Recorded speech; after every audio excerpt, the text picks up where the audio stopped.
Tapi kamu membuat teori kristologi untuk sesuai dengan versimu. Ini keliru. Kenapa? Kenapa? Saya katakan tadi. Karena kamu tidak mengutip juga yang namanya konsep teologis yang dibangun oleh Petrus. Gitu loh.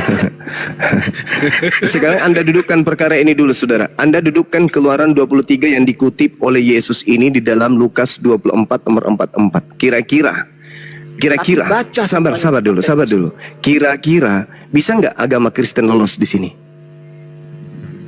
Cuma paham nggak kristologi? Paham.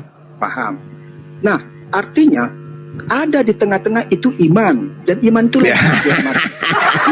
Jangan bawa imanmu di sini, saudara. Saudara, topi sapam bisa kau sembah kalau hanya berdasarkan iman. Saya tanya samamu, Keluaran 23 nomor 78 bisa nggak agama Kristen lolos di sini? Zuma. Yesus itu disalibkan, mati dan selesai dan seterusnya. Enggak, saya tanya, jangan kau bawa konsep itu. Saya tanya dulu, saudara. Saya tanya bahwa Yesus itu. Saya tanya sama saudara, Keluaran 23 nomor 78 bisa nggak lolos agama Kristen di sini? Jangan modal semangat. Jangan modal semangat kalau ilmu nggak ada, jangan. Coba dudukan agamamu di sini. Bisa nggak agamamu lolos di sini? Lihat. Pada akhirnya orang Israel menyalibkan Yesus. Enggak, jangan ke situ dulu. Sebentar. Kamu ingin menunjukkan bahwa Yesus itu jadi salib. Orang Kristen mendudukkan bahwa Yesus itu disalib. Kenapa sampai terjadi seperti itu? Karena Yesus ditanyai sama Israel, apa kamu Mesias? Yesus tidak menjawab. Pada akhirnya orang Israel menyalib karena ingin membuktikan bahwa benar nggak ini orang kalau disalib masih bisa selamat. Itu logiknya. Di situ loh iman itu loh, Pak Zuma. Anda mendestruksi konsep kekristenan yang dibangun oleh konsep kekristenan yang dibangun oleh Simon Petrus. Soal masalah Paulus itu kamu bilang Kristus, silakan saja dari sini. Ilmu kristologi itu jelas-jelas melenceng dari apa yang disampaikan oleh Petrus. Saya bertanya kepada saudara, polanya kan Yesus, bukan Bang Suma yang jadi pola, tapi Yesusnya yang menjadi kerangka berpikir kita sebagai orang yang datang belakangan. Kata Yesusnya dalam Lukas, harus terjadi apa yang tertulis tentang aku di dalam kitab Taurat kan? Bukan di Matius, Lukas, Markus, Roma, Galatia, Filipi, bukan. Tetapi di Taurat. Keluaran 23 itu kan jelas. Jangan kau percaya akan dusta. Maka kami dilarang percaya kepada Kristen. Karena Kristen dibangun di atas dusta. Nah, apa itu? Udah mulai lagi ya. Loh? Ya iya, saya akan buktikan kalau agamamu itu berdiri di atas dusta. Kalau nggak dusta nggak ada Kristen. Saya bertanggung jawab atas itu. Iya, kristologi itu salah Zuma. Lah, kristologi itu apa menurutmu? Kristologi itu ilmu yang mempelajari tentang kekristenan. Ya itu dia. Maka ketika saya masuk ke dalam ranah itu, ternyata saya tak temukan bahwa Kristen salah memahami tentang Bibelnya. Bahkan mereka tidak paham tentang Bibel itu sendiri. Mereka hanya berlandaskan kepada doktrin dan dogma bapak-bapak gereja. Itu jelas. Kalau Anda menggunakan akal sehat, ilmu, sains, bagaimana kemudian Anda menguraikan kebenaran yang ada dalam kitab saudara, Anda akan keluar dari Kristen. Saya jamin itu. Pengajaran Yesus dalam Lukas 24:44. Boleh nggak Yesus dibunuh berdasarkan referensi tersebut? Jawab.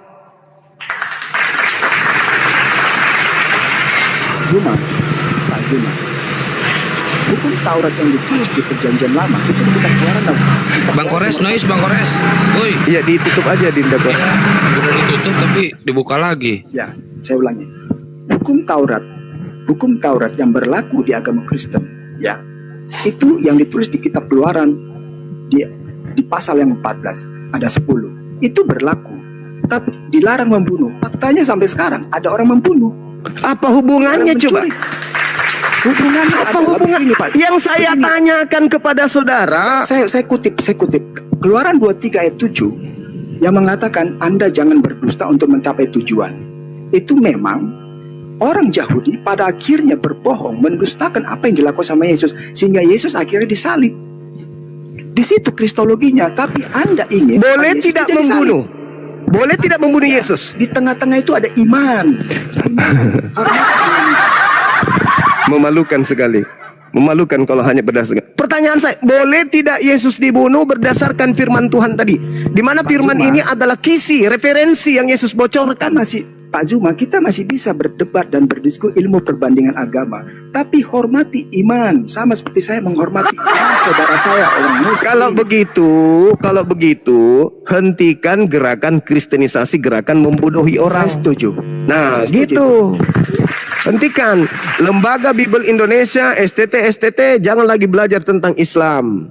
Misionaris hentikan. Jangan ada lagi misionaris Ada masuk ke yang setuju yang kampung-kampung saya sampaikan. menjual agama dari Itu saya barat setuju. itu. Itu saya setuju. Bahwa menyebarkan brosur-brosur itu nggak benar itu. Nah, sekarang pertanyaannya adalah, kembali kepada tema. Keluaran 23 nomor 7 nomor 8, bisa nggak Kristen lolos di situ? Begini Zuma, Tuhan memberikan perintah, menetapkan aturan, menetapkan dalil, tetap saja manusia membantahnya. Itulah Israel. Israel Pertanyaan saya, boleh bergumul tidak dia. Yesus, boleh tidak Kristen duduk di situ? Pertanyaannya, Kenapa tidak? perintahnya apa? Jangan membunuh Yesus.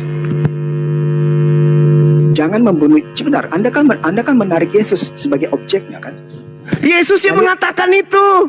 Ini Yesus belum lahir di sini. Aduh Zuma. Itu belum Hei lahir. saudara, Lukas 24 nomor 44 harus terjadi semua yang dikatakan tentang aku di Tadi dalam kamu bilang hukum Zuma, itu Taurat. Keluaran 23. Tadi katanya Keluaran 23, bukan Lukas. Yang mana nih sekarang?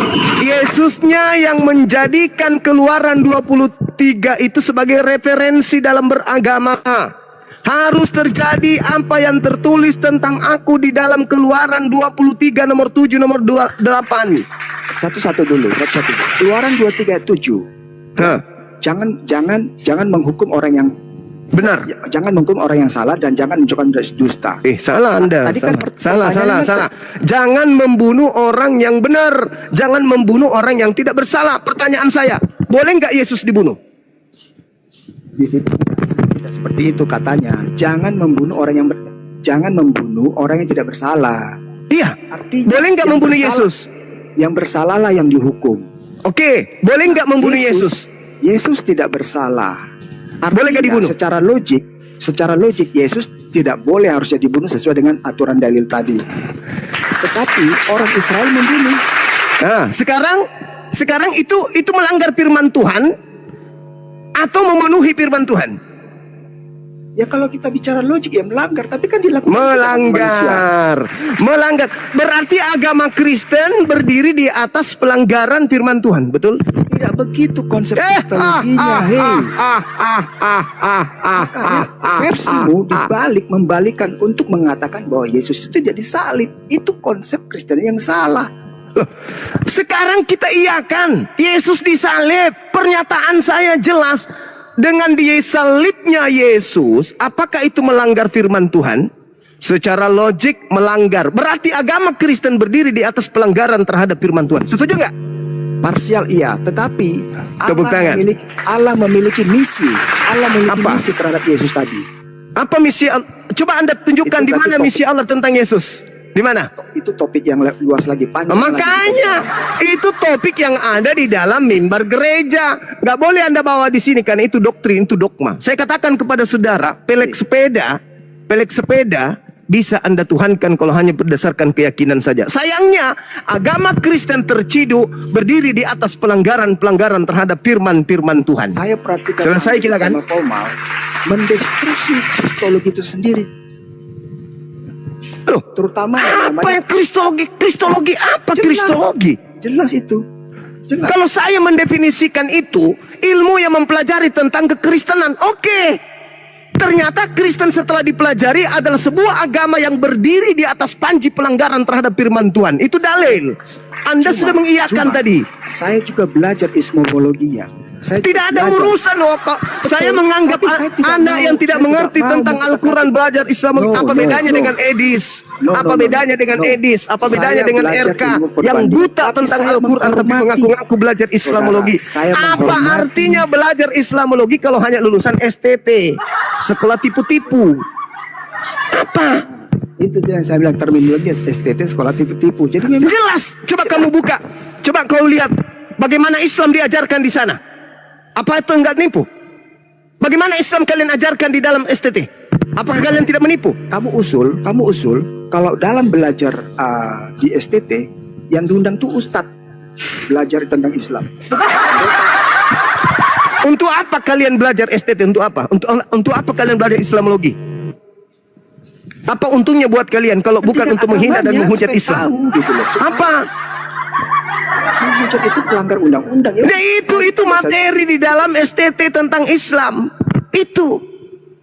Nah, sekarang gak usah terlalu jauh. Iakan saja. Agama Kristen adalah agama yang berdiri di atas pelanggaran Tuhan, firman Tuhan. Sudah selesai. Betul?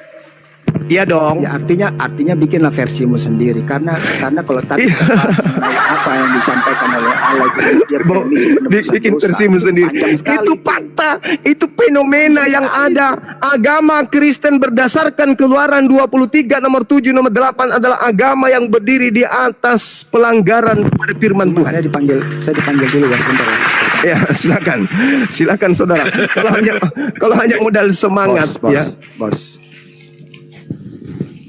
Os, kalau hanya modal semangat, dia insan bela diri rupanya. Os, sorry, hormat. Bang, nanya lagi bang, Iya. maaf bang. Nyantai ya bang, silakan. jangan kayak tadi marah-marah. Ini bang, ini Oke. saya udah ngerti semua pernyataan bang Juma. Cuman efeknya jadi ini loh bang. Kalau menurut saya ini ya, logika saya bang, kan berarti itu efek dari pernyataan bang Juma ini mengatakan membuat Nabi Muhammad bukan sekedar manusia biasa bang. Maksudnya lebih dari sekedar nabi bang, tapinya bang. Oh enggak, kedudukan kedudukan tertinggi yang dimiliki manusia itu karena mereka diberikan kemuliaan berupa kenabian. Itu Mentok sampai nabi gitu bang. Oh iya. Tapi kan nabi-nabi lain nggak seperti itu bang. Maksudnya kan yang kita tahu kan cuma ada Nur Muhammad itu, nggak ada Nur Isa atau misalkan Nur Musa gitu bang. Berarti kan lebih tinggi dari nabi-nabi yang lain lah minimal gitu bang. Jadi gini, kalau kita lihat Al-Quran surah Al-Ahzab, di situ diterangkan oleh Allah di ayat 45-46, Allah Subhanahu wa taala menjelaskan begini. Ya ayuhan nabi, inna arsalnaka syahidan wa mubasysyiran wa natsira. Wahai nabi, sesungguhnya aku mengutusmu untuk menjadi saksi, membawa kabar gembira dan pemberi peringatan. Wadaiyan ilallah biizni wasirajan munira, dan untuk menjadi penyeru kepada ajaran Allah dengan izinnya dan sebagai cahaya yang menerangi. Jadi seluruh nabi itu adalah nur. Seluruh nabi itu adalah cahaya. Seluruh nabi, bukan hanya Nabi Muhammad saja. Oh semuanya bang, semuanya bang. Iya, itu. Makanya saya katakan kepada saudara, kedudukan seorang nabi itu adalah cahaya bagi seluruh alam semesta terhadap apa yang diuraikan Nur Muhammad tadi. Bukan berarti Nabi Muhammad yang menjadi seperti pemahaman orang Kristen dalam Yohanes 1 nomor 1, Yohanes 1 nomor 3, bukan. Iya justru itu bang, maksud saya itu begitu bang. Bukan di situ poinnya. Bukan ya. Iya justru saya begini, makanya saya hadir lagi itu menanyakan kok mirip jadinya bang. Betul nggak kalau saya punya pemikiran seperti itu bang? Iya, karena Anda salah mentafsirkan Yohanes 1 nomor 3. Anda menganggap bahwasanya firman di situ adalah Yesus. Salah. Di situ bukan Yesus yang firman itu. Makanya tidak ada dalil di Bible Anda yang mengatakan pengakuan Yesus, aku adalah sang firman. Tidak ada. Cuma pemahaman Kristen karena dipengaruhi oleh ajaran Paulus sehingga mengatakan Yesus itu adalah firman itu sendiri. Bukan. Coba, orang Kristen diajarkan untuk mengkawinkan dua ajaran. Ajaran paganisme, ajaran tauhid, ajaran trinitas, ajaran tauhid. Di mana buktinya? Coba Anda lihat Filipi 2 nomor 6. Siapa yang menjadi manusia di situ? Yang menjadi manusia di situ bukan firman. Yang menjadi manusia di situ adalah dewa. Dewa itu mengosongkan dirinya menjadi daging. Sedangkan yang terjadi di dalam Yohanes 1 nomor 1, Yohanes 1 nomor 14 endingnya, firman itu menjadi daging. Sama seperti Matius 4 nomor 4, manusia itu adalah firman yang menjadi daging. Manusia tidak hidup dari roti saja, melainkan dari setiap firman yang keluar dari mulut Tuhan. Berarti kita ini berasal dari firman yang keluar dari mulut Tuhan. Sama seperti Yesus. Firman yang keluar dari mulut Tuhan adalah, wahai Gabriel, ya Tuhan datang kepada seorang perawan bernama Maria. Katakan kepada dia, aku Tuhan mau agar dia hamil dan melahirkan ciptaanku bernama Yesus. Lahir. Maka dikatakan pada mulanya firman. Lalu kemudian pada mulanya firman ini, kehendak ini, aku hendak menciptakan manusia tanpa ayah. Turun, sampaikan kepada wanita Maria. Turun. Maka Maria hamil dan melahirkan manusia. Maka Yesus dikatakan pada mulanya adalah firman. Firman itu telah menjadi manusia. Jadilah Yesus. Coba Anda baca Yesaya 55 nomor 11 atau Mazmur 33 nomor 9. Apa yang dimaksud di sana? Innama amruhu idza arada syai'an ayyakula lahu kun fayakun. Setiap kali Tuhan ingin mengadakan sesuatu yang tadinya tidak ada menjadi ada, Tuhan hanya berkata, Tuhan hanya memberi perintah. Itu seperti itu, saudaraku. Ya, berarti beda ya pengertiannya, Bang. Saya ini mah dengan pemikiran saya, dengan asumsi saya gitu. Kok jadi mirip gitu? Itu asumsi saya tapi udah diterangin. Makasih Bang Juma. Oke. Baik, segitu aja Bang Belajar.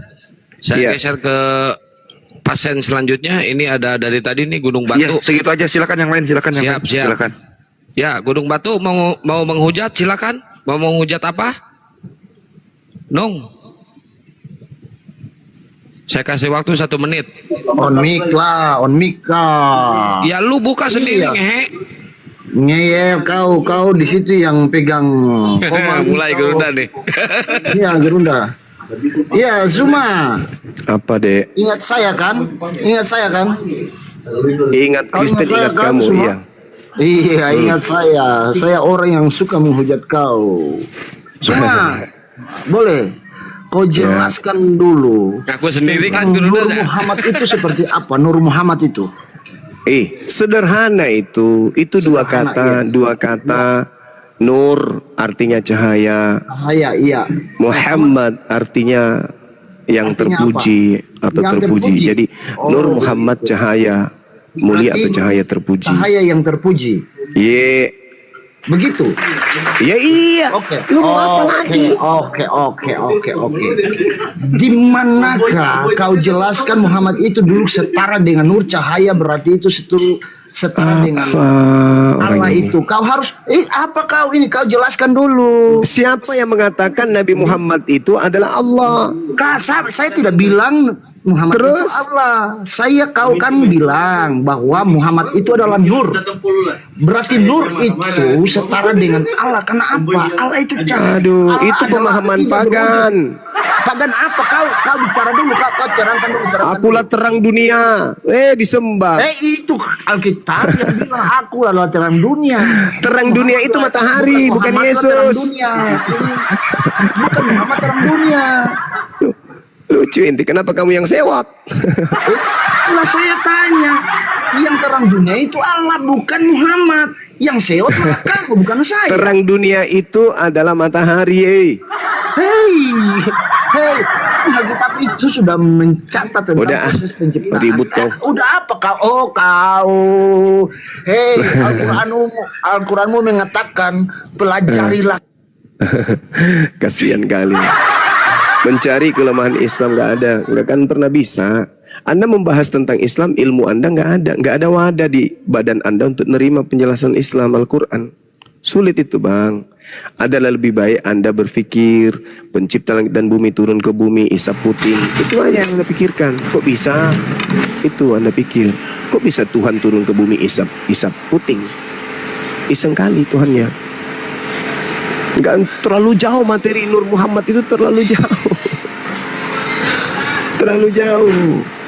Anda harus siap ilmu dulu untuk mengkaji materi itu. Itu materi finish, materi final, sama seperti pembahasan tentang makrifat itu.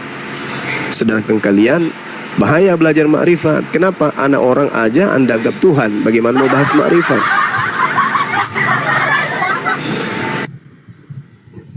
Bang Kores. Ini Pandi katanya mau promosi dulu. Pandi silakan. Pandi. Siap Kang, Assalamualaikum warahmatullahi wabarakatuh. Assalamualaikum warahmatullahi. Bang Zuma, Assalamualaikum. Waalaikumsalam warahmatullahi wabarakatuh. Enggak sih, cuman mau di follow aja teman-teman, 5 menit aja, habis itu turun. Lanjut, Akang. Siap. Ini ada Bang Pur. Bang Pur, dibuka mute-nya Bang. Bang Pur silakan. Ayo pasien selanjutnya silakan Bang Pur. Malu nggak itu ditanya Keluaran 23 nomor 7 nomor 8 bisa nggak Kristen lolos di situ? Nggak bisa menjawab dia. Wih, malu nggak itu? Wih, sakit kalau saya di situ sakit. Ternyata Kristen ini berdiri di atas pelanggaran terhadap firman Tuhan. Apa dibilangnya? Ya iman, ya di tengah-tengahnya ada iman, ya di tengah-tengahnya ada iman. Loh, waduh, tusuk gigi pun bisa kau tuhankan kalau hanya sebatas imani saja. Bisa. Bahkan sarang lebah bisa kau sembah kau tuhankan kalau hanya modal iman saja. Keluaran 23 nomor 78 bisa nggak agamamu lolos di situ? Secara apa dibilang tadi itu? Secara akal memang nggak bisa.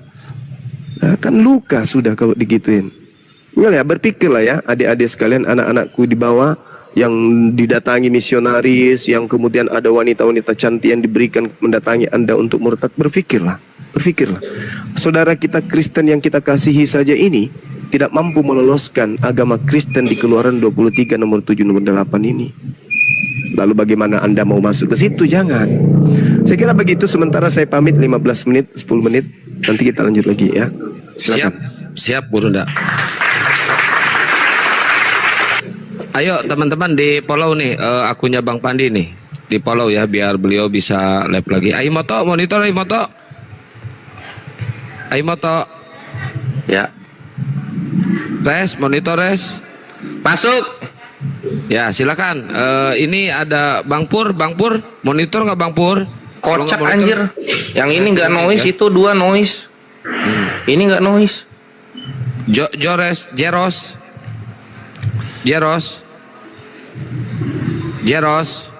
Oi Jeros. Jeros, saya turunin ya. Seluruh kota. Edis. Yang ini aman kan? Kuculuk. Kocak ya. Dis. Bukan, ini fansnya. Mau pansos lu ya? Ya. Turunin lah. Seperti yang gua biasa sanjung kalau ada fans-fansnya Edis, tolong selalu berdonasi untuk pembangunan rumah apologet yang sedang diprogram oleh Edis, ya, gitu. Jangan kalian miskin-miskin cuma 50.000, 100.000 ya per orang. Untuk rumah apologet Edis itu 1 juta ya per harinya, gitu ya kawan-kawan. Thank you. Oke lanjut. Lebok apa? Si gunung batu lebok bola itu. Kenapa sih gunung batu? Biasa. Saya mau lawan siapa? Lawan saya. Kamu siapa? Saya Sukijat. Ya? Saya Sukijat. Kamu siapa? Oke, Sugijat. Ya, kenapa gunung? Boleh. Saya boleh bertanya? Boleh banget, silakan. Saya suka ditanya. Iya, suka. Tapi kalau dijawab jangan sakit hati. Ketika Al-Quran diturunkan sebagai wahyu kepada Muhammad, ya, kenapa saya diturunkan? Hah? Lu ada di atas ini. Ya, oke. Ketika Al-Quran diturunkan kepada Muhammad sebagai wahyu dari Allah, kira-kira siapa saksi yang menyaksikan bahwa Al-Quran itu diturunkan kepada Muhammad? Malaikat. Kalau manusia nggak ada. Oh, jangan bilang malaikat. Kalau malaikat itu kan itu mulutmu aja. Oh, kalau mau manusia nggak ada. Iya, harus begini. Harus sesuatu yang dijadikan sebagai pegangan itu harus akan merujuk pada sebuah bukti yang kuat. Begini contohnya ya. Contoh ya. Kalau Contoh. kalau seseorang menyembah kepada jin, menyembah Jin? kepada batu atau menyembah kepada pohon, dia Ya. akan tetap melihat dulu, atau temannya melihat, atau orang-orang di sekitarnya melihat bahwa Bentar lagi magis si tua atau bangka kekuatan bubuk. dari barang yang disembah itu ada. Oke. Saya bukan Udah logika mau kamu. dijawab ini, lu jangan bertanyanya. Siap. Banyak banget. Kalau begitu siapa saksi ketika Allah turun ke rahim Maria? Siapa saksinya? Waduh. Kok tiba-tiba sepi? Kalau nggak ada, mending yang nyembah batu dan pohon dong. Oh, berarti kamu menyembah batu dan pohon? Bukan, kan kalian yang ada kayunya di gereja. Enggak, saya tanya, ketika Al-Quran diturunkan sebagai wahyu kepada Muhammad, siapakah menjadi saksi? Nggak ada manusia jadi saksi. Nggak ada yang manusia yang jadi saksi. Betul. Al-Quran Kalau itu- ketika Yesus turun kepada rahim Maria, ada saksinya. Oh, ada saksi banyak dong. Siapa yang melihat vaginanya kalau gitu? Silakan. Kau itu Jibril kau tahu dengar tahu bodoh. Ketika Yesus turun ke rahim Maria, siapa yang melihat vaginanya? Silakan. Jibril itu Modal sudah saya datang kehead. mengatakan kepada Maria, kau Siapa saksinya ketika melihat malaikat datang kepada Maria? Siapa? Jangan kamu bohong-bohong. Masa kalah sama batu? sebagai manusia dia Lo mengatakan yang melihat Maria siapa? Yang melihat Maria ini turun Yesus ke rahimnya siapa? Gitu. Kamu jangan standar ganda kamu ya di sini ya. kehendakmu. Ya mana saksinya, manusia mana? Siapa yang lihat vaginanya ada Tuhannya? Siapa? Aduh, kau Lo kok haduh? Tadi kan ketika malaikat ketemu Nabi nggak ada manusia. Sekarang ketika Yesus nih turun ke rahim Maria, siapa saksinya? Kau jawab saya. Nah, dulu. siapa? Ketika- Tadi udah bilang gua mah jujur enak, nggak ada manusia yang lihat. Nah, kalau lu kan yakin ada manusia yang lihat. Oh, begini. Siapa yang melihat Allah di vaginanya Maria? Siapa? Oke, begini. Oke ya. Boleh saya. Oke. Nggak boleh dilalat, nggak boleh. Ketika malaikat ketemu Nabi, nggak ada manusia saksinya. Ketika Allah turun ke rahim Maria, siapa yang melihat vagina Maria ada Allahnya? Siapa? Lo itu pengakuan Maria dalam Alkitab itu Lo sudah nggak boleh pengakuan, harus saksi. Kamu gimana sih kota Kia Korintus kamu? kau. Nggak boleh, harus saksi. Manusianya siapa? Ya itu yang mengalami Maria itu. Nah, siapa yang melihat? Siapa yang melihat ada Allah di vaginanya Maria keluar? Siapa? Maria itu tidak mati. Nggak boleh Marianya, harus orang lain yang menjadi saksi. Maria kan pelaku di sini. Jangan, Maria itu. Oh, nggak bisa dong. Wah, kok Maria saksi? Maria yang ngelahirin Allah, kok Maria juga saksinya? Gimana sih? Bibirmu Modal doer, kau sih. karena kebodohanmu menutup. Mu nggak bisa bodoh. Nabi ketemu malaikat harus ada saksi. Ketika Allah turun ke rahim Maria, kenapa bisa nggak ada saksinya? Mana saksinya? Tulis dalam Alkitab kami. Oke, siapa saksinya yang melihat Maria dari vaginanya keluar Allah? Siapa? Siapa saksinya? Apa yang kau tanya? Ketika ini Allah turun dari rahim Maria, siapa saksinya yang melihat vagina Maria? Siapa? Bukankah Jibril menampakkan rupanya kepada Maria dan mengatakan, Ya siapa saksinya? Kan itu malaikat, katanya nggak boleh malaikat. "Lam, Siapa saksinya? kau dengar sini. Ini mau dengar saya. Hidup Marah cuma ini. sebentar. Maria Marah. Maria itu belakangannya mati. Yesus mati lebih mendahului Maria loh. Ya siapa saksinya? Siapa saksinya melihat Allah turun ke Maria? Siapa saksinya? Maria sudah menjadi saksi, bodoh. Oh, Maria pelaku, kok pelaku jadi saksi? Kayak mana kau ini? Pelaku jadi Nabi kami aja nggak boleh jadi saksi, harus ada orang lain. Ini siapa orang lain yang melihat Allah turun ke Maria? Siapa? Maria. Setelah Maria menikah dengan Yusuf dan mempunyai anak, inilah yang dikabarkan kepada umat seluruh dunia ini. Tertulis Lo dalam bukan perkawinannya Yusuf sama Maria. Ini Allah turun ke Maria. Siapa saksinya? Nah, malaikat Jibril, Maria sendiri. Lo nggak bisa malaikat. Tadi malaikat kami nggak boleh. Malaikat tadi kami nggak boleh. Kenapa kalian boleh? Oke. Saya tanya. Harus manusia. Siapa manusianya yang saksi? Siapa? Kebodohanmu jangan kau pelihara. Kau Abang-abang tunjukkan semua saya dalam turun dulu ya. Al-Quran Terima bahwa, kasih ya. Siap belajar. Yang di atas ya. Iya. bahwa Muhammad itu menerangkan kepada semua umat di dunia ini bahwa dia menerima Al-Quran itu sebagai wahyu dari Allah. Ada saksi manusianya nggak ketika Nabi kami menerima wahyu? Ada saksinya nggak? Saya nggak Sudah, kau nggak usah. Saya sudah jelaskan tentang saksi, kau nggak bisa menjawab. Kau jelaskan. Ya udah, nggak ada saksinya, manusia nggak ada saksinya kalau nabi kami. Sekarang Maria, ketika Allah turun ke rahimnya, siapa saksinya? Yang aneh-anehnya. Siapa yang saksinya? Begini, saya tanya, yang ngadi-ngadinya, katanya surga itu diciptakan. Waalaikumsalam warahmatullahi Jelaskan, surga diciptakan. Waalaikumsalam. Apa yang Ini, kau bisa terangkan mohon tentang maaf, surga diciptakan? mohon maaf. Sementara surga itu ada sebelum segala sesuatu ini ada. Ya kalau gitu Tuhan kau sama surga sama-sama tua dong kalau gitu. Ngaconya di luar. Katanya surga nggak diciptakan, artinya surga sama Tuhan kau sama-sama tua jadinya. Menjelaskan bahwa surga diciptakan. Bagaimana? Ya memang diciptakan. Kalau misalnya surga nggak diciptakan, sama kuat sama Allah kalau gitu. Ada tak kita. Saya jelaskan ke kau tidak bisa menerima. Jangan kau lari dulu ke surga ini. Gimana? Siapa saksinya ketika Allah turun ke Maria? Siapa saksinya? Lah bang, bodoh, kau dengar. Maria itu sudah menjadi saksi yang nyata. Siapa yang melihat Maria?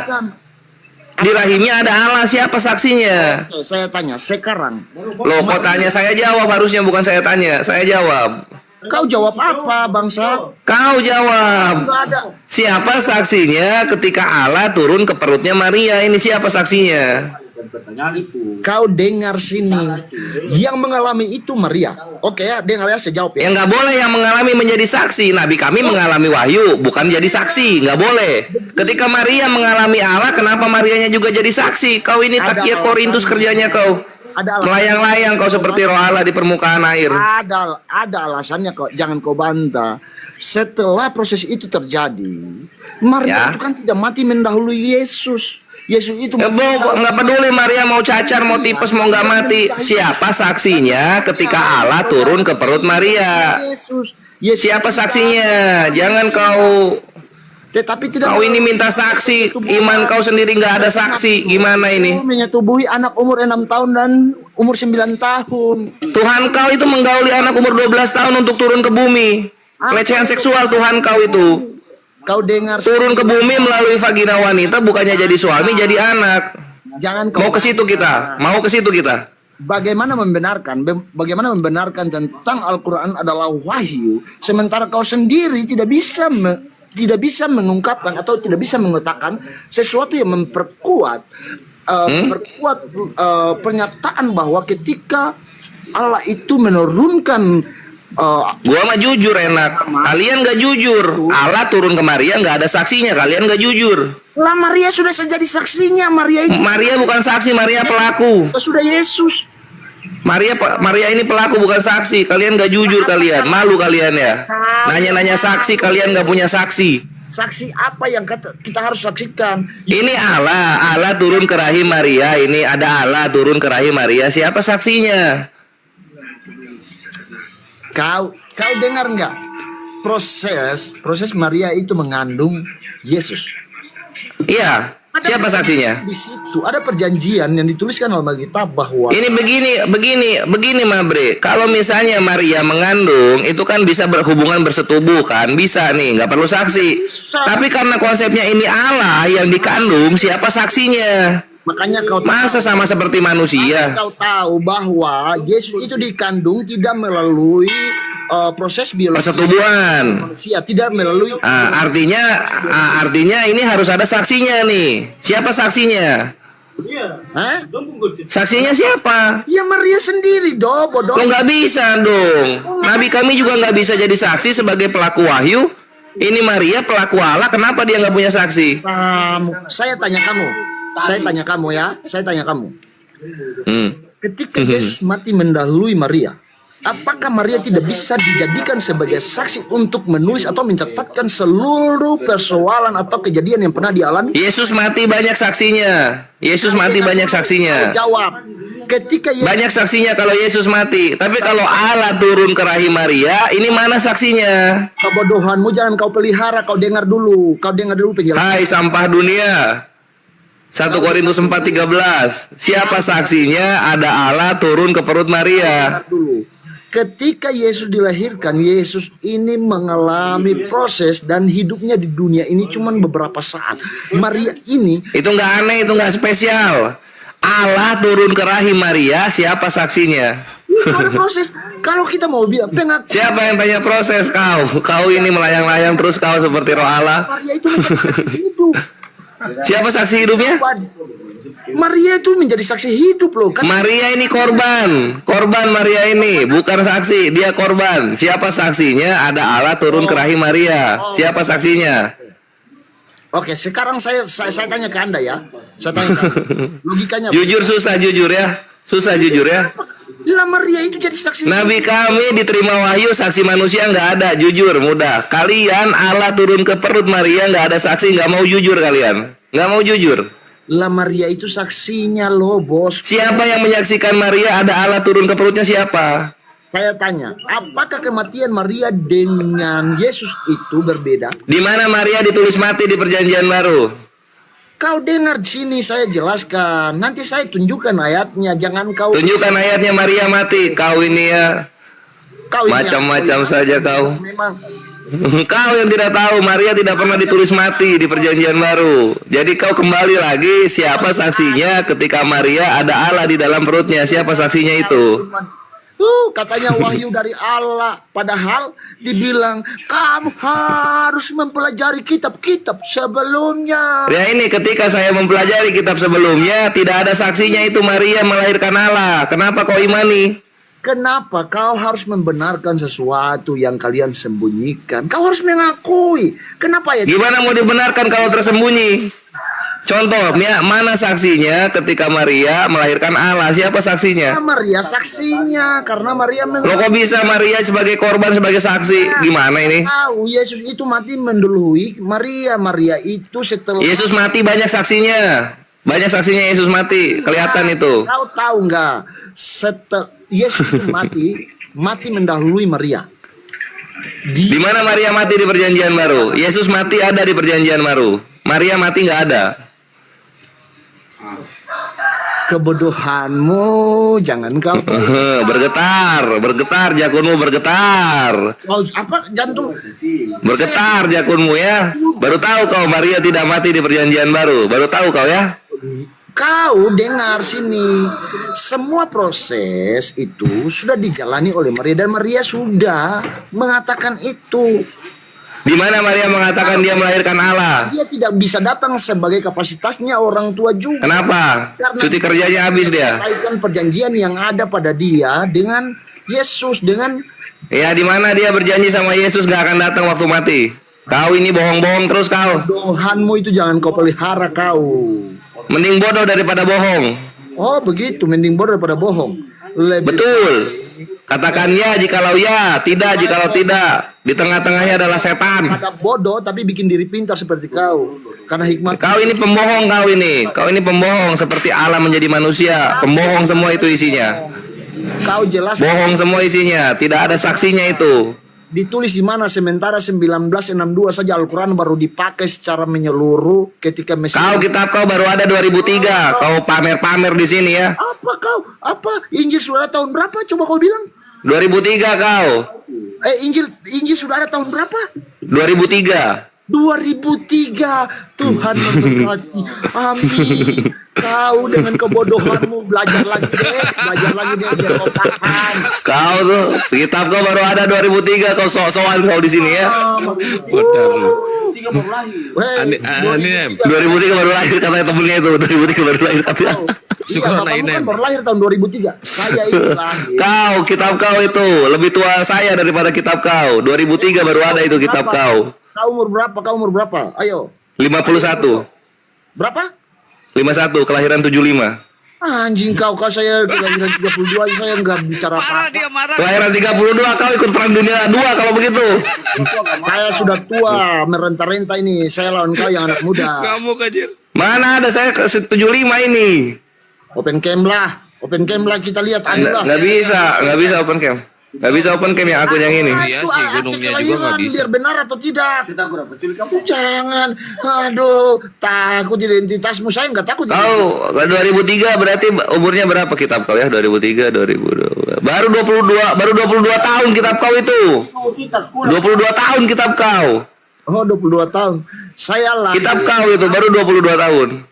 Saya lahir tahun 32, saya sudah bisa Tahun 32 kau ikut perang kemerdekaan, Menga. Alkitab secara fisik sudah saya baca. Tahun dia bilang 1932 dia lahir dia. Baru Al-Quran dicetak secara menyeluruh oleh Mesir, kau pakai, kau Ya 2003 kau baru menggunakan ejaan yang benar kitab kau di Indonesia. Dulu pakai ejaan bahasa Belanda.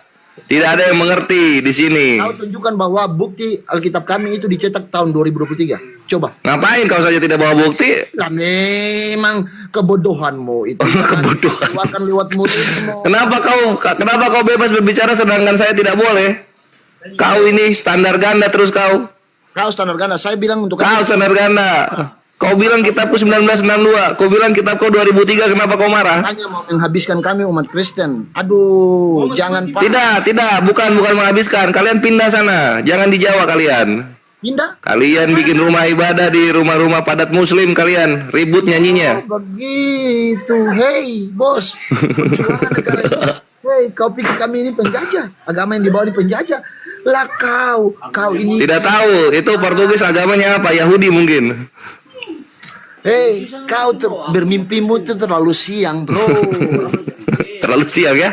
Iya, terlalu siang. Ya nanti saya agak sorean mimpi lagi deh kalau gitu. Makanya otakmu nggak terlalu pintar seperti kami. Kami punya pemahaman, punya kepintaran menguasai dunia ini. Sementara kamu Ya tinggal. udah kalau gitu gereja bayar IMB-nya kalau gitu kalau bikin. Jangan kalian nunggak-nunggak. Bayar IMB dong. Kenapa nggak bayar IMB? Nah bagus, kalau bayar IMB bikin di kota, jangan di desa-desa bikinnya, bikin di kota. Kau tahu, kau itu bicaranya sesuka perutmu, sesuka lidahmu, sesuka otakmu, pada kebodohanmu kau pelihara. Kau juga sesuka dengkulmu dan sesuka dakimu kau berbicara, tapi saya biasa-biasa saja. Oh, saya nggak bicara tentang daging. Apa yang Saya bicara tentang daki, bukan daging.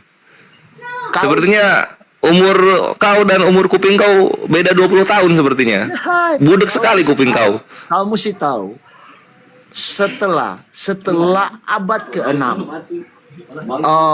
Muhammad datang sebagai nabi yang diutus terakhir ya. Sebagai nabi yang diutus terakhir. Menurut kau begitu? Betul. Ya, menyempurnakan. Nabi Muhammad mengalami sesuatu mujizat atau tidak? Saya tanya. Mengalami bermujizat, bukan mengalami mujizat, bermujizat nabi kami. Bermujizat kalau sudah sebentar. Bermujizat di mana? Wah, banyak sekali. Ketika perang, ketika ditantang kafir, ketika sedang tertidur, banyak mujizatnya. Itu bukan mujizat, Pak. Itu bukan mujizat. Emang mujizat buat kau apa? Sakit perut artinya mujizat. Saya tanya, nabimu bisa menyembuhkan orang sakit? Bisa. Bisa. Ya. Artinya, Ketika sedang di perang Khandaq, ada seorang sahabat yang matanya tertusuk tombak dan keluar. apa? Lalu Nabi ludahi mata tersebut sehingga matanya kembali sembuh dan normal. Kau Apa? dapat itu dari mana? Dari Al-Quran atau dari hadis? Dari hadis. Dari hadis. Lah hadis Ya. aja, kitab membelakangi itu karangan manusia. Ngapain lu percaya? Di mana kitab yang nggak dikarang manusia? Loh, semua dikarang manusia kan pihak. Ya udah kalau begitu apa masalahnya kalau semua dikarang manusia? Kau ini Al-Quran juga seperti dikarang roh Allah kau. manusia. Bingung-bingung saja. Oke, berarti Al-Quran juga dikarang manusia bukan wahyu ya? Kitabnya Al-Quran dikarang, Al-Qurannya dari Allah. Kitabnya itu manusia yang bikin. Semua Kau kitab- bagaimana ini? Pakai apa? Kitab atau buku? Yang saya Ini memang kau kira kitab-kitab itu gedebuk dari langit kau? Lah, Kristen ini sementara memang. Muhammad mengakui bahwa itu wahyu dari Ya betul, Al-Quran itu wahyu, tapi kitabnya itu manusia yang tulis. Nuh. Biongo kau ini. Lalu sekarang kalau kitab itu kau pakai enggak untuk memahami? Makanya kalian itu anak tengah itu kadang kurang pintar. Kau pakai enggak Apa untuk tuh? membenarkan apa logikamu? Kebodohanmu kau pelihara. Kebodohan di mana kau yang bodoh? Kau kira buku-buku turun dari sorga apa? Lalu wahyu itu, Al-Quran itu wahyu atau tidak? Al-Quran wahyu.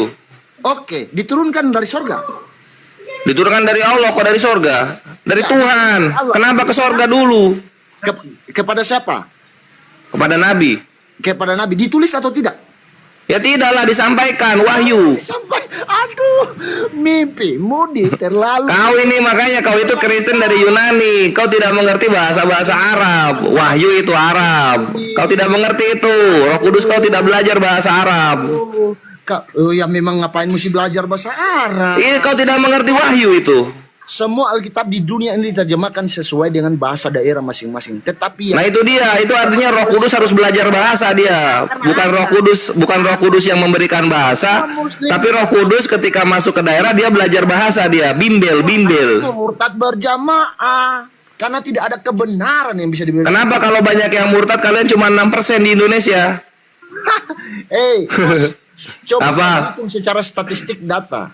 Ya, Data berapa sekarang umat muslim dibandingkan tahun 1948 atau 1950?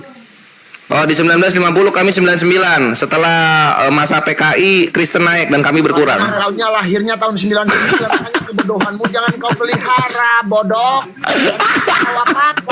Kau salah bawa sejarah kau. Saya bilang saya lahir tahun 32. Kau tahun 99. Kalian berkembang setelah zaman PKI. Kebodohan. Kau tahu itu? 2001 perbandingan umat muslim dengan umat Kristen. Jangan kita ke 1950. Kita ke 1950 dulu. 1950 kami muslim 99% di Indonesia. Tapi setelah 1955, 1960 ya, setelah PKI dibubarkan, kami menjadi 86% dan kalian di situ bertambah menjadi 6% dari 1%. Kau harus tahu 2020 kami Berarti Bang Polres ini anak cucu PKI berarti Bang Gunung Batu. Karena mereka memang betul ada mereka keturunan PKI, makanya benci-benci sama Islam. Izin teman-teman yang teman muslim jangan multi dulu. Kalau banyak yang multi, HP saya ini ngedrop suka ngehang. Jangan terlalu banyak, biarkan izinkan kita yang di atas yang menghadapi ya teman-teman muslim ya, jangan multi dulu. Terus jangan baperan teman-teman netizen, dikit-dikit turunin. Mau diskusi sama siapa nanti kita? Kalau nggak ada di Komal Muslim, nggak ada OT-nya, kalian mau gimana? Mau nonton di Komal Oten, menyaksikan hujatan mereka? Turunkan. Ya nggak usah gitulah, yang kuat lah. Kita muslim loh, mayoritas loh, masa nggak kuat mental? Kalian tuh nggak, maksud gua tuh kalian kalau mau terhitung, oh iya, oh begitu ya, oh maaf saya salah, ya susah nemunya dong. Ngapain saya harus mengakui kesalahan saya? Nah itu dia. Saya harus berhadapan dengan sumamu itu yang mengatakan bahwa kalau kita mau ya, itu kalimatnya. Kalau kita mau, kita akan bumi hanguskan karena tidak sesuatu. Kita ini hidup Islam berjihad. Coba kau apa itu? Kami di Indonesia ini. Kalian mengganggu kami nggak? Oh, kami nggak pernah mengganggu kalian. Kalian yang Ya terus kenapa kami bumi hanguskan kalian? Lah itu pernyataan sumamu, gurundalmu itu. Mana ada? Sundalmu itu. Oh aduh, kok marah-marah sama Gurunda? Iya memang Gurunda banyak mengsyahadatkan orang Kristen, tapi tidak pernah mau memerangi kalian gitu. Toh kalian cuma 6%, gimana mau menang lawan kami? Enggak. Kalian cuma 6%. Jangan kau ini 6% gimana mau menang lawan kami? Ini sudah teruji dalam segala sesuatu. Jangan begitu. Itu dia. Kita ini manusia, hidup berdampingan. Betul. Hidup berdampingan. Makanya jangan disenggol-senggol gitu. Sadar kalian 6%. Bukan begitu caranya bilang untuk membumi hanguskan orang. Kau kira segampang apa? Oh, di mana dia? Kami setiap hari sama Gurunda tidak pernah dengar kami Gurunda bilang bumi hangus. Bukan membumi hanguskan bumi ini, membumi hanguskan kalian Kristen di Indonesia. Ya kalian masalahnya apa? Yang masalahnya begini, apakah kau kira kita segampang untuk gurundal sundalmu itu mengatakan membumi hanguskan kami? Ya 6% itu mudah sebenarnya. Kalau kalian misalnya pemberontak gitu. Dulu. Hey, makanya kalian mulai kalau gitu. Kalian mulai. Kalian mulai. Berapa kita persen? Hey, tidak segampang itu, bro. Jangan kau bicara. Memang poso kalian menang ya? Kayaknya kalian bonyok deh di sana. Bonyok kami. Aduh, kami masih hidup. Kalian bonyok di sana deh. Kok? Kalian bonyok deh. Kami nggak mau bawa ke sana, tapi ya kalau mau ke sana, Kalian bumi hangus? kalian kalah telak kalian. Kalian mulai kalian kalah. Oh, tidak. Kalau Kemarin juga di Bitung kalian mulai kalian kalah juga. Mati 2 kalian. kami tidak hidup di sana lagi. Tolikara kalian tahu kalau Tolikara tahu 2015. Ketika kami sholat Id kalian lempari batu, mati 1 kalian. Maluku bonyok juga ya? Tolikara Papua. Bonyok juga. Maluku kapan Maluku ya? Coba kau hitung Maluku bonyok juga. Maluku yang mana ya? Lupa Kapan itu ya? Iya, karena memang kau bukan lahir. Kau ini lahir tahun berapa? Kau tidak menyaksikan hal itu. Kau ini. Iya, kalian itu harusnya gini, ketika terjadi tempur, misalnya contoh Poso yang kalian bonyok di sana, lalu di mana lagi ya, Tolikara itu ya. Kalian harusnya bersyukur sama pemerintah gitu. Karena pemerintah menahan pasukan tambahan dari kami supaya tidak turun ke sana. Oke. Beruntung kalian. Karena kau bumi hangus kan? Tolikara kan kalian yang mati 1. Iya. Lupa ya? Satu aja. 1 mati. Satu. Oke. Kalian mulai itu. Kami ada hidup. Kami sholat Id. Kalian lempari batu. Apa maksudnya itu? Sementara sekarang di Tolikara kami ada hidup. Umat Kristen ada di situ atau tidak? Ada. Ada. Oh, berarti tidak di bumi hanguskan sesuai dengan. Ya tidak, karena kami kasihan juga lah. Kalian kan cukup dikasih malu saja. Jangan kau bilang sama sumamu itu untuk membumi hanguskan kami, kasihan. Kami manusia. Di mana guru udah bilang kayak begitu, kasihan. Nanti ada Kalian ini mental korban memang. Nanti saya kirimkan video itu kepada kamu ya. Ya boleh. Saya follow. Ya, saya follow. kirimkan nanti ya. Ada Boleh, saya, ya. saya Ya. download videonya. Siap. Hei, jadi nanti saya. Jadi begini, iya nanti kau kirim biar saya ngobrol dulu. Jadi begini kawan-kawanku yang Kristen yang ku kasihi, kami di sini hanyalah untuk membantahi dan mengkonter semua fitnah dan hujat yang dilontarkan kebetulan dari kaum Kristen kepada Islam gitu. Kalau ujung-ujungnya yang mendengarkan sakit hati, ya itu adalah tuayan dari apa yang para penghujat Islam tabur. Seperti yang dirasakan oleh Gunung Batu. Gunung Batu sakit hati gitu. Itu tuayan itu. Begitu kau. Aku mau menanggapi Bang Suma ya. Kata Bang Suma kan nggak ada Yesus di mana Yesus mengatakan bahwa akulah Tuhan, gitu ya. Ya. Nah, saya mau menanggapi ini, saya mau tanya pendapat Bang Suma ini ya, sama Bang Kores atau yang lain ya. Pendapat kalian itu gimana gitu? Ketika Yesus dicobai oleh iblis ya kan, dicobai di gunung itu ya, aku lupa. Itu iblis mengatakan, jika engkau anak Allah, jatuhkan dirimu dari hubungan bait Allah, kurang lebih seperti itu ya. Nanti malaikatmu akan menantang engkau, menahan engkau supaya nggak jatuh. Terus yang kedua, sembahlah aku, maka semua dunia ini akan aku berikan kepadamu. Pada saat itu, detik itu ya, itu kan yang sedang dicobai oleh iblis itu kan adalah Yesus ya. Nah, jawab Yesus pada saat itu juga, Yesus berkata, janganlah engkau mencobai Tuhan Allahmu. Nah, pertanyaanku karena perspektif orang kan mesti beda-beda ya dalam menginterpretasi ya. Apakah kata Yesus ini tidak mengindikasikan bahwa dia adalah Tuhan itu sendiri? Itu di Matius 4 ya? Aku lupa Bang, harusnya. Iya itu Matius 4 itu, tunggu ya. Iya. Itu kita ke Matius 4 dulu. Ketika Yesus dicobai.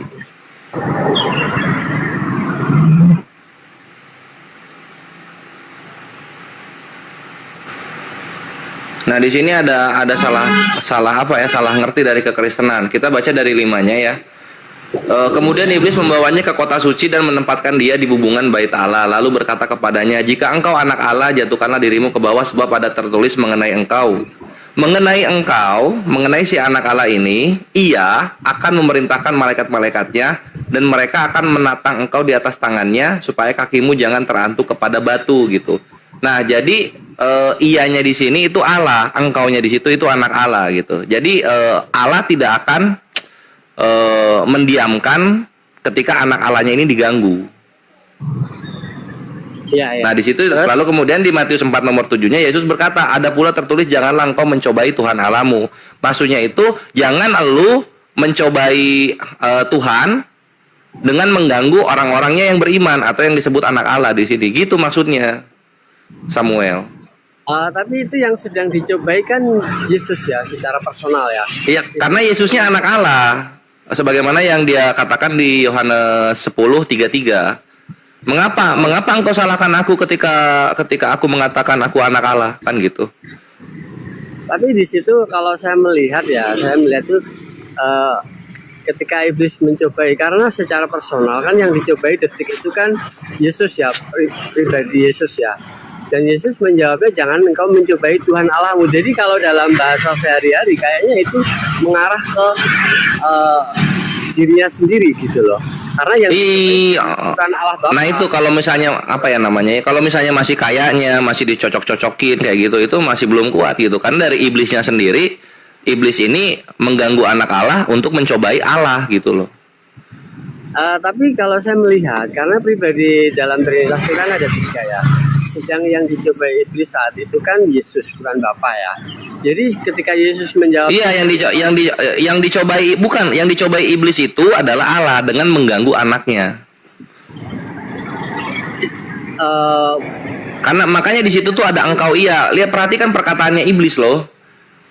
Ada tertulis tentang engkau, ia akan. Ianya di situ Allah gitu loh. Engkaunya di situ si Yesus.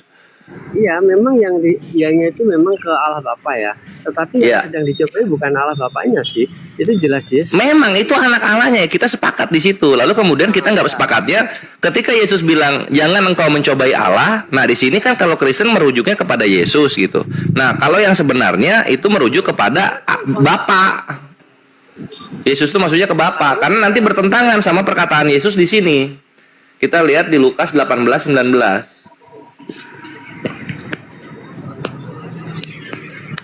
Di Lukas 18:19 di sini Yesus berkata,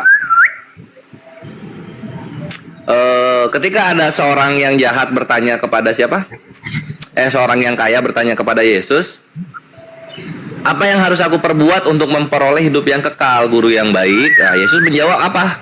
Yesus menjawab, mengapa kau katakan aku baik? Tak seorang pun yang baik selain daripada Allah saja. Dar.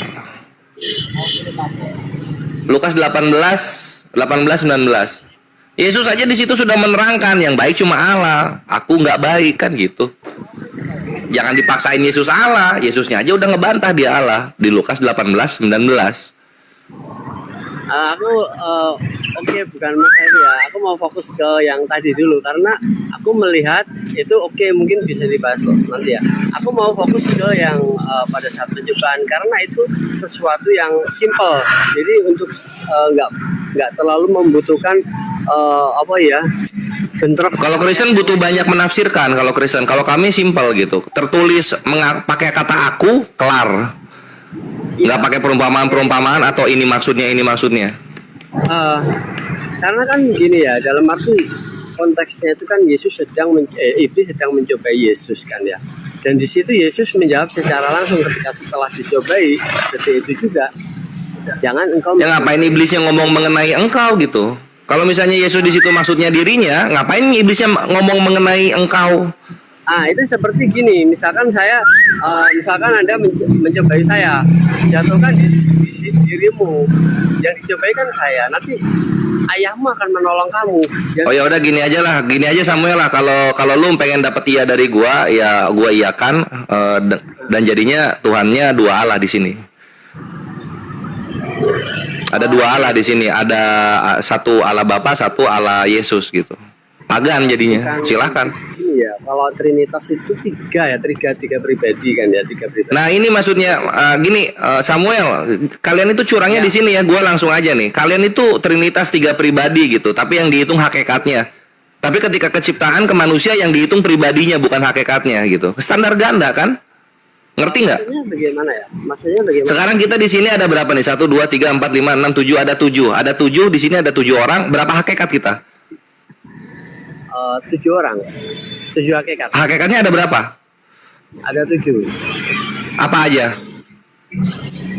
Hakikatnya ada 7 orang kan, 7 pribadi yang berbeda. Lo bukan, hakikatnya ada 7 orang. Orang kan pribadi. Sekarang hakikatnya ada berapa? Maksudnya gimana ya? Ini dari 7 orang ini ada berapa hakikat dari 7 orang ini? Kalian ke Tuhan satu hakikat, 3 pribadi. Kenapa ketika ke manusia kalian bingung? Ada berapa hakikat ini? Hakikat. Aku kurang paham. Kan? Tuh kalian kalau ke Tuhan kalian, lancar banget. Hakikatnya 1, pribadinya 3. Sekarang kalau kita ke ciptaan kayak begitu. Ini kita ada 7 orang. Hakikatnya berapa ya? 1 manusia. Nggak ada hakikat tumbuhan, hakikat binatang, nggak ada di sini. Tapi ketika ke manusia yang kalian hitung pribadinya. Kalau kalian ke Tuhan yang kalian hitung, kalian hitung hakikatnya gitu. Oke, saya mengakui. Pinter Samuel, baru nangkep kan? Di situ curangnya Kristen. Ketika ke Tuhan yang dihitung hakikatnya, ketika ke ciptaan yang dihitung pribadinya. Nggak boleh kayak gitu, bre. Kalau lu pengen menetapkan konsep, kalau hakikatnya dihitung, ya manusia juga yang dihitung hakikatnya. Jadi mau kita ada 7, mau kita ada 10, mau kita ada 100, hitungnya tetap 1. Sekarang lu pergi tuh ke rumah makan Padang gitu. Pesen lu 7 menu, bayarnya 1 hakikat, bisa nggak? Oke. Saya bisa menangkap maksud kamu ya. Jadi mantap. 7 orang 1 hakikat. Terus Trinitas itu 3 pribadi 1 hakikat. Tetapi masalahnya hakikat di sini itu antara 7 orang ini bukan satu kesatuan yang tidak disatukan. Lo bukan kita memang bukan satu kesatuan, tapi kita bersatu dalam satu hakikat. Ya, hakikatnya memang 1 ya. Tetapi kan antara Bapa dan Putra dan Roh Kudus juga 1 hakikat, tapi mereka satu kesatuan yang tidak disatukan. Itu bedanya. Karena kalau kita juga tidak disatukan. Memang Anda bersetuju 1 hakikat ya, oke 1 hakikat, tapi kan bukan satu kesatuan gitu ya. Sedangkan antara Bapa dan Yesus dan Roh Kudus sama-sama 1 hakikat, tapi 1 kesatuan. Bahkan satu kesatuan tuh gimana maksudnya? Dalam satu wadah, dalam satu apa maksudnya gitu loh? Satu kesatuan. Jadi gini, 1 itu kalau di dalam bahasa Indonesia ya, bahasa apapun itu memiliki 3 substansi ya, dalam arti pertama 1 mutlak ya kan, yang kedua 1 kesatuan yang disatukan, contohnya kayak orang bersekutu atau pernikahan itu kan 1 kesatuan yang disatukan. Iya, nah 1 kesatuan tapi dalamnya kan banyak orang kan gitu. Yang ketiga, ini 1 kesatuan yang tidak disatukan. Saya akan ambil contoh untuk Trinitas. Sebenarnya banyak ya. Mungkin yang paling mudah itu saya melihatnya Trinitas. Analoginya itu seperti antara api, hawa panasnya, dan terangnya. Jadi ketiga ini nggak bisa dipisahkan dan tidak pernah disekutukan. Emang aslinya 1. Tidak mungkin ada yang satu tanpa yang lain. Ketiganya ya, tapi apa matahari ya maksudnya ya? Api? Hanya gini, karena gini. Ilustrasi itu jangan kita tidak menyamakan semua poinnya. Kita ambil yang sesuai aja gitu loh. Jadi ya tadi apa yang sesuainya apa tadi? Api ya. Nah, sesuainya gini ya, antara api, hawa panas dan terangnya itu 3 entitas yang berbeda. Api dan hawa panasnya itu sudah berbeda dan terangnya juga berbeda. Tetapi loh, sekarang posisinya gini. Sekarang gini Samuel, ini api ya. Ini api gitu. Ini ada hawa panas sama ada apanya satu lagi? Terangnya, ada terangnya sama hawa panas gitu. Nah, ini kan jatuhnya sifat gitu, bagian dari si api ini tuh, bukan pribadi dia. Hawa panas itu entitas, bukan sifat. Loh, sekarang kalau misalnya entitas dia bisa berdiri sendiri hawa panas ini kalau entitas. Tapi ini nggak bisa berdiri sendiri. Maksudnya kita. Nah kalau gitu bagian dari si api. Yang namanya entitas, yang namanya pribadi, dia bisa berdiri sendiri tanpa si api atau tanpa si sumber. Ya memang mungkin tapi jangan itu namanya menyamakan. Jadi kamu. Nah sekarang posisinya, kalau posisinya Yesus sama Roh Kudus bisa berdiri sendiri tanpa Bapa, berarti ini entitas yang berbeda. Nggak bisa berdiri sendiri. Kalau gitu bagian ini namanya jatuhnya sifat gitu. Ngapain menuhankan sifat? Ya bagian. Jadi Bagian dari Bapa. Nah, kalau bagian dari Bapa ngapain disembah si sifatnya? Bapaknya aja langsung disembah. nah, itu kita tidak menyamakan ya. Jadi beda ya. Nah, Kalau semua susah komponen memang. itu disamakan. Jadi ambil poinnya gini loh. Kita jangan tidak menyamakan antara Trinitas dengan api panasnya, hawa panas dan terangnya. Kita tidak Ya menyamakan. tadi ya, kalau gitu nggak usah dibawa contohnya. Yang namanya analogi itu apa namanya siapa konsepnya sama gitu kan, subjeknya yang diceritakan berbeda kan gitu. Kalau apa analogi itu. Kita tidak menyamakan antara Trinitas dengan api, hawa panas dan terangnya. Tetapi tolong fokus ke poin yang saya berikan. Poinnya adalah ketiganya ini satu kesatuan yang tidak pernah disatukan atau disekutukan. Yang kedua, mereka ketiganya tidak dapat bertentangan. Yang ketiga, tidak mungkin ada satu tanpa yang lain. Yang keempat, setara. Fokusnya ke situ aja poinnya, jangan ke yang lain-lain. Kalau nanti Ya ini gini Tritunggal itu sama kayak dengan Hindu Trimurti. Trimurti itu ada 3, Vishnu, Brahma, Siwa, gitu kan. 3 ini adalah manifestasi wujud dari Brahman. Brahman ini Tuhannya, tapi dia memanifestasikan wujud dalam 3 rupa. Apa aja itu? Brahma, Wisnu, Siwa. itu oneness nanti. Tapi yang gua respect kalau Hindu ya mereka mengamini itu dan mereka menyembah 3-tiganya gitu. Itu kalau satu menjadi 3 jelmaan itu manifestasi nanti oneness, jadi sama aja kan. Kalau Ya sama aja sama Tritunggal. Sekarang Tritunggal ini hakikatnya Allah gitu. Kemudian ada 3 bentuk, ada Bapa, Putra, Roh Kudus. Mereka bertiga ini kan sama-sama Allah dia. ya itu Apa bedanya? bukan apa ya, bukan sesuatu yang disatukan. Kalau pas satu yang disatukan tuh kayak gini, misalkan nih 3 pensil yang berbeda ya, tadinya berdiri sendiri lalu diikat jadi satu, itu namanya sekutu. Ya, pensil hakikatnya apa? Kayu. Api atau Mereka dari kayu dimanifestasikan wujud menjadi 3 pensil. fokus ke poinnya aja yang saya sebutkan kan? Itu poin yang gua mau sampaikan gitu. Semua bentuk yang sekarang ada itu ada hakikatnya gitu. Pensil ya kayu gitu kan. Orang-orang di sini ya manusia gitu. Tapi kalau untuk contoh pensil ini saya hanya memfokuskan ke satu poin ya, yaitu tentang sekutunya, bukan masalah hakikatnya, bukan masalah itu apa, bukan. Jadi paham ya maksud saya ya. Jadi contoh pensil itu saya hanya mengambil satu poin, yaitu tentang sekutu. Artinya sesuatu yang tadinya berdiri sendiri jadikan satu, sekutu itu. Jangan lari ke pensil hakikatnya ini segala macam. Lo harus diambil hakikat kan gitu. Dalam Tritunggal kan ada hakikat, ada pribadi gitu. Masa nggak mau ketika kalian ngambil analogi nggak mau diambil hakikatnya apa? Nah, jadi karena Anda harus melihat apa yang saya sampaikan. Saya tidak bermaksud menyamakan. Ya dipakai hakikatnya. Hakikatnya apa gitu? Untuk Trinitas bukan pensil ya. Pensil itu tentang sekutu. Ya terus ngapain bawa analogi tentang pensil? Untuk menjadi satu pembeda. Paham ya Mas? Supaya bisa lebih memahami perbedaan antara sesuatu kesatuan yang disatukan dan yang tidak disatukan. Paham ya? Ya enggak, ya udah itu gua nggak bahas itu. Samuel yang bikin soalan sendiri itu dan gua nggak kesana. Sekarang ini apa maksudnya disatukan dan satukan itu mau dibawa kemana sebenarnya? Maksudnya gimana? Disatukan, apa maksudnya itu? Jadi satu kesatuan itu kan ada 2 jenis ya. Satu kesatuan yang disatukan dan satu kesatuan yang tidak disatukan.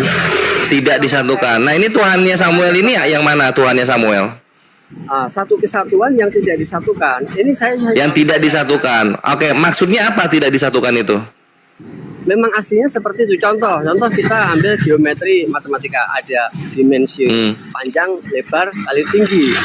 Kayaknya itu kan nggak pernah disatukan. Memang aslinya kalau disatu itu. Oke.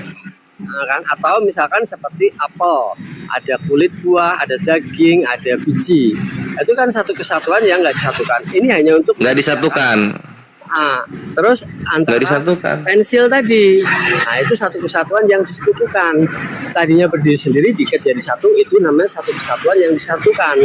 Itu maksudnya. Terus menyamakan segalanya antara Trinitas dengan analogi tadi, seperti kayak apa tadi, apel ya, apel itu kan satu kesatuan antara kulit buah, daging buah. Iya, udah gua ngerti. Oke, gua ngerti Samuel. Nah, sekarang gini posisinya. Tritunggal yang diimani Samuel itu bukan eksklusif Kristen punya gitu. Sebelum Kristen punya konsep yang seperti ini gitu, pagan-pagan terdahulu, contoh Roma gitu, atau Yunani atau Mesir, mereka punya konsep yang seperti ini. Contoh misalnya di Roma ada namanya Dewi Ketes. Ketes ini adalah hakikatnya. Ketes mempunyai 3 pribadi dengan wajah yang berbeda-beda dia, si Ketes ini. Nanti di Yunani ada Dewi Diana namanya. Diana juga sama, itu hakikatnya. Nanti ada pribadinya 3 Diana yang berbeda-beda fungsinya. Sehingga ketika gue lihat Kristen kayak begini itu bukan hal yang baru gitu loh. Kalau lu belajar lu akan tahu dulu ada yang seperti ini. Ya. Dan sayangnya yang ada seperti ini tuh bukan dari Yahudi. Yahudi nggak mengenal konsep seperti ini. Ya, aku paham. Mantap. Perkataanmu paham. Tapi gini ya, di dalam kekristenan kita kalau bicara tentang Trinitas ya, untuk analogi apapun ya, bahkan kalau Trinitas itu sendiri kan memang tidak ada ya dalam Alkitab kan? Iya. Nah, bahkan untuk analogi kan Anda melihat orang Kristen kan pasti banyak macam-macam kan. Nah, itu analogi itu sebenarnya kan memang tidak ada di dalam Alkitab memang, ya kan? Tetapi kita mengambil kesimpulan itu dari beberapa elemen. Nah, ini yang masalahnya. Masalahnya Alkitab memang tidak menjelaskan Trinitas itu secara sangat detail. Maksudnya secara implisit banget gitu loh. Paham ya? Iya, paham. Karena gini, di dalam Alkitab itu, di dalam Kristenan itu memang Trinitas tidak dijelaskan secara sedemikian rupa detail sehingga orang bisa satu suara. Maksudnya Tadi lu udah bilang gitu Samuel. Udah bilang gitu. Ya. Jadi memang seperti itu. Jadi karena dalam satu konteks Trinitas itu bisa dibilang sangat penting, bisa dibilang tidak. Paham ya maksudnya? Kata siapa ya? Nah ini juga ini ya. Gue langsung aja masuk ya. Gue langsung aja masuk gitu. Ketika kalian bilang Trinitas itu memang bisa dibilang sangat penting, siapa anjir yang melegitimasi Trinitas itu penting? Siapa? Yesus, Roh Kudus, Bapa, Paulus. Siapa yang pernah bahas ini? Itu perjanjian baru setebal-tebal itu tuh hidupnya Yesus, surat-suratnya Paulus, sebagian surat-suratnya Yohanes, Petrus, sama siapa Yakobus gitu. Ini mereka semua ini nggak pernah ada bahas Trinitas sama sekali. Maksud saya ngapain dibahas gitu? Maksud saya penting itu untuk orang Kristen, penting dalam satu konteks untuk orang Kristen, bukan untuk dunia ya, bukan untuk orang non Kristen, maaf ya, saya kurang tepat menjelaskan. Jadi maksud saya Trinitas itu bisa dibilang penting, bisa dibilang enggak kalau menurut dalam konteks iman Kristen gitu loh. Kenapa? Karena di dalam Kristen kalau dibilang penting ya pasti penting, kalau dibilang enggak karena ya kalian ngomong penting itu tuh datang dari pribadi kalian sendiri, bukan dari otoritas agamanya. Yesus, Bapa, Roh Kudus, murid-murid Yesus, nggak ada sama sekali yang bahkan Trinitas ini nggak pernah dibahas atau jadi bahan obrolan murid-murid Yesus sama sekali gitu. Ngapain dibahas? Masya Allah, sangat luar biasa argumen dari sudut pandang yang berbeda dan membuat diskusi ini semakin menarik. Sahabat beriman yang dirahmati Allah, tetaplah di channel ini dan mari kita lanjutkan kembali untuk menyimak diskusinya. Selamat mendengarkan. Di dalam di dalam Kejadian itu kan dikatakan, baiklah kita menjadikan manusia serupa dan segambar dengan kita. Kan ada kata kita, itu menggambarkan keesaan Allah dalam kesatuan yang iya, itu kata Kristen gitu. Itu menggambarkan keesaan Allah dan itu adalah Trinitas. Itu kata Kristen. Kata Kristen itu, kata Yesus nggak begitu. Kata siapa? Kata Paulus nggak begitu. Menurut Anda, kata kami di dalam kitab Kejadian itu Anda memahaminya seperti apa? Mazmur 82 1-6. Bukan yang di Kejadian, baiklah. Iya, penjelasannya itu di Mazmur 82, menjelaskan dalil dengan dalil gitu loh. Gimana? Aku kurang paham. Coba dibuka Mazmur 82. Maaf, ini lagi di jalan ya. Oh alah, oke. Nah kita buka Mazmur 82 nomor 2. di sini dikatakan begini, dan ini menjadi pegangan Yahudi serta Ibu Rita Wahyu, orang Kristen yang bisa bahasa Ibrani. Ketika bilang kita di situ, mana sih Mazmurnya ini? Daniel, Yesaya, Mazmur.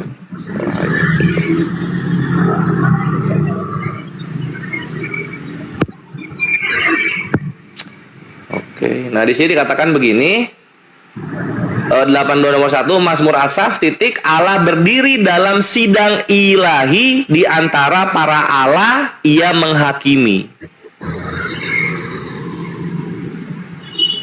Ya.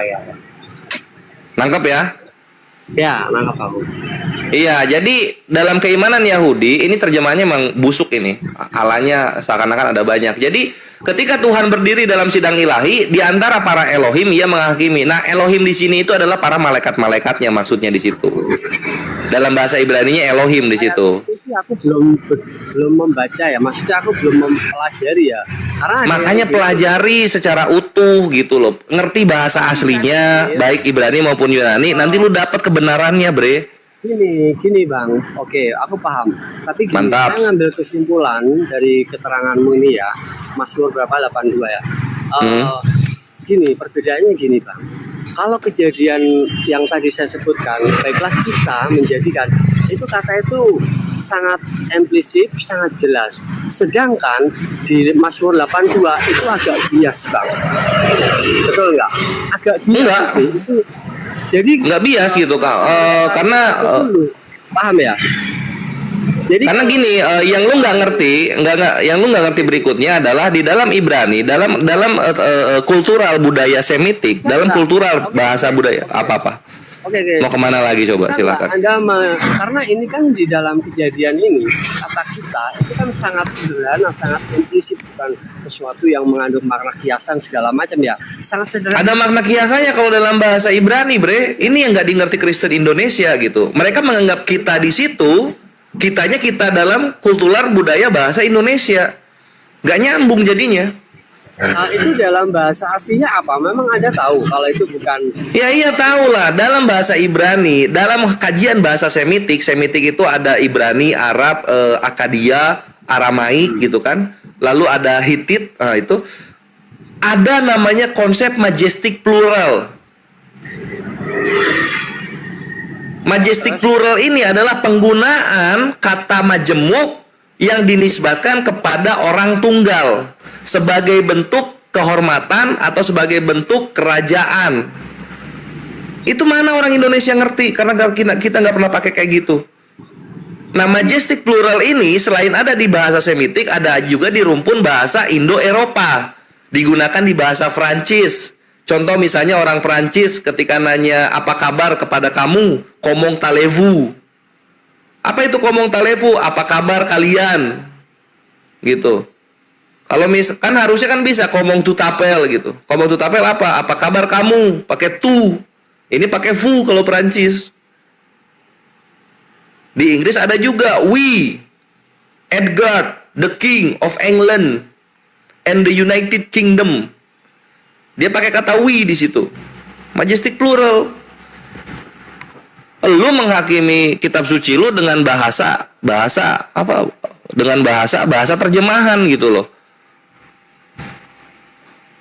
Berantakanlah sudah imannya. Gitu Mabre. Wah hilang dia, nggak kuat sama ilmu. Googling. Ini apel ini musim apa Kristen apel? Apel musim apa Kristen? Oke Bang, terima kasih ya. Halo. Ya. Jadi sama-sama. Kamu sebentar, saya mau lanjut sedikit aja ya. Iya. Jadi maksud kamu kata ganti jamak itu bisa dipahami sebagai kata ganti tunggal gitu. Itu maksudnya gini. Pertanyaan saya gini loh. Secara logika ya, namanya kata tunggal itu kan hal yang paling tidak mungkin kan diartikan kata plural, karena kata tunggal itu diciptakan untuk pertentangan dari plural. Nah, kata Samuel, ya itu kalau nggak mungkin logikanya Samuel, logikanya orang Kristen Indonesia gitu loh, yang nggak mau menghargai bagaimana budaya bahasa kitab itu diturunkan. Lu siapa yang mendikte kultural bahasa Ibrani dalam Perjanjian Lama? Siapa lu? Logika lu apa ngaruhnya gitu? tapi gini, pertanyaan gini, ketika Anda mengatakan di dalam Eropa misalkan ya, apa kabar kalian, itu diterjemahkan apa kabar kamu, itu maksudnya gini, itu kan sesuatu yang sepertinya budaya, bukan sesuatu yang formal. Paham ya maksudku ya? Formal budaya dipakai itu secara teks, maksudnya secara tata bahasa yang benar, harusnya kan apa kabar kamu kan, betul nggak? betul. Nah, makanya itu kan di dalam perjanjian itu kata kita, bagaimana itu bisa dikatakan digantikan di situ kan penerjemah Alkitab ya, nggak mungkin lah menurut saya ya, karena saya juga belum meneliti itu. Ya nggak bisa penerjemah Bible yang di Indonesia nggak mungkin mengganti kata kitanya dengan aku gitu kan, karena kata kita dipahami sebagai aku itu pemahaman gitu, nggak bisa lu dalam terjemahan lu yang kata kita ini diganti aku, ya beda ranahnya dong, beda keilmuannya. Lu dapatkan pemahaman dari kitab suci itu dari orang-orang yang menjelaskan, bukan dari terjemahannya langsung dipaksakan untuk berubah sesuai dengan ilmu pemahaman gitu, Bre. Oke, menarik ini. Saya baru dengar ada kata, karena konsepnya setahu banyak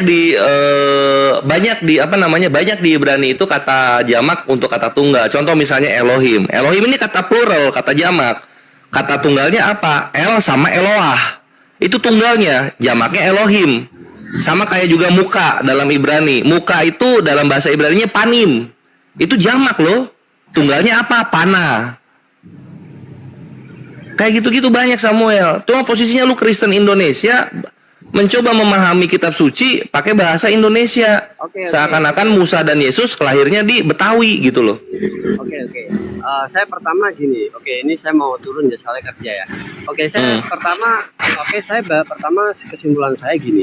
Saya baru dengar dari Bang Kores ya, bahwa kata ganti plural itu bisa dipahami sebagai kata ganti tunggal untuk tata bahasa formal. Nah itu kalau bahasa sehari-hari mungkin oke lah, tapi kalau formal saya baru kali ini, saya belum ngecek ya. Saya itu. Iya, nanti cek, nanti lu cek ini. Kalau misalnya lu mau belajar yang kayak gitu, yang formalnya, lu cek ketik surat Raja Inggris ketika terjadi perebutan perbatasan antara Chili dan Argentina. Nanti di situ tuh ada tuh formalnya tuh. Oke. Intinya gimana? Surat kekuasaan itu intinya untuk merepresentasikan kata plural menjadi tunggal. Iya, jadi di situ si Raja Inggrisnya waktu itu Raja Edward, dia berkata begini, kami Edward, raja dari perserikatan bangsa-bangsa Inggris. Ya. Setelah mendalami perdisputan atau dispute itu apa ya? Perseteruan gitu. Nah, ngerti ya, begitu. Formal itu. Kata kami yang disampaikan oleh Raja Edward itu, kami bangsa Inggris itu kan enggak. Nah, itu anjir gua bilang dia nggak pakai bahasa Inggris, dia ngomong kami, Raja Edward. Oke, itu kalau menurut saya kami itu mungkin kesalahan apa ya namanya? Salah formalitas penggunaannya. Ya, tunggu. Ini lu berkali-kali Samuel. Menurut saya, mungkin bagi saya, pendapat lu siapa sampai pendapat lu harus didengarkan? Lu siapa? Oke, gini ya. Menurut saya, nah ini maksudnya gini Samuel, ini gua kasih tahu ya. Memang ini penyakitnya orang-orang Kristen. Dia menghakimi yang ada di dunia dengan pendapat dia pribadi. Itu masalahnya Kristen. Oke, saya menghargai pendapat Anda ya, karena saya juga lagi kerja kan, nanti saya turun. Nanti saya akan sudahlah. Apa yang Mas Kores sampaikan bahwa kata kami di dalam bahasa Inggris secara formal. Gini Bang Samuel kalau paham harus masuk surga dulu Bang Samuel. Iya, betul. Kenapa? Kalau pengen paham harus masuk surga dulu. Ya sudahlah. Oke, nanti gini ya Bang Kores ya. saya akan cek bahasa Inggrisnya kami seperti yang dicontohkan Raja Edward itu benar nggak secara formalitas, secara tata bahasa Inggris itu bisa diartikan saya. Coba nanti. Iya, gitu. Ya, ini kata kuncinya di Google kalau mau nyari ya. Nanti cari ini. Pertama ketik Royal We. Oke. Yang kedua ketik majestic plural, pakai Inggris ya, majestic. Oke. Ya. Nah, pelajari itu. Oke. Nanti udah belajar, udah dapet cara counter-counternya atau menurut sayanya lu naik lagi. Biar gua kasih ilmu lebih banyak gitu. Oke, satu lagi ini. Boleh. Yesus mengatakan, baptislah mereka dalam nama Bapa, Putra, dan Roh Kudus. Bentar, Bang Samuel, bentar. Sebelum nanya itu satu lagi kan pertanyaannya. Nah, sebelum pertanyaan tap layar dulu sampai 100, Bang. Biar dijawab. Tap layar dulu. Oh, oke. Maaf ya, ini saya juga lagi kerja ya. Mungkin lain kali Iya. masuk lagi ya. Oke ya. Iya, Bang. Oke, terima kasih ya semuanya ya. Oke. Ya. Belajar ke pesulap merah, Bang. Belajar Tadi satu ke lagi pesulap apa ya? merah. Oh, baptislah dalam nama Bapa, Putra, dan Roh Kudus. Nah, ini pribadi gua. Kalian Kristen harusnya cari nama itu, namanya Bapa sama namanya Roh Kudus siapa. Gitu, Bre. Alhamdulillahirrabbilalamin, demikianlah diskusi lintas agama yang sangat menarik. Semoga kita bisa mengambil ilmu, hikmah, dan manfaat dari diskusi ini. Sahabat beriman yang dirahmati Allah, terima kasih banyak sudah menyimak diskusi ini sampai selesai. Doa dan harapan saya semoga sahabat semua selalu diberikan kesehatan, dimudahkan segala urusannya, dan dilancarkan rezekinya. Amin ya robbal alamin. Demikian yang dapat saya bagikan. Kurang lebihnya mohon maaf. Sampai bertemu lagi pada diskusi berikutnya. Wabillahi taufiq wal hidayah, waridha wal inayah. Wassalamualaikum warahmatullahi wabarakatuh. Setelah kita mendengarkan bersama diskusi lintas agama yang sangat menarik, penuh dengan emosi dan ketegangan, sekarang mari kita lanjutkan aktivitas kita masing-masing. Semoga kita bisa mengambil ilmu, hikmah, dan manfaat dari diskusi tersebut. Buat sahabat semua, saya ucapkan selamat beraktivitas.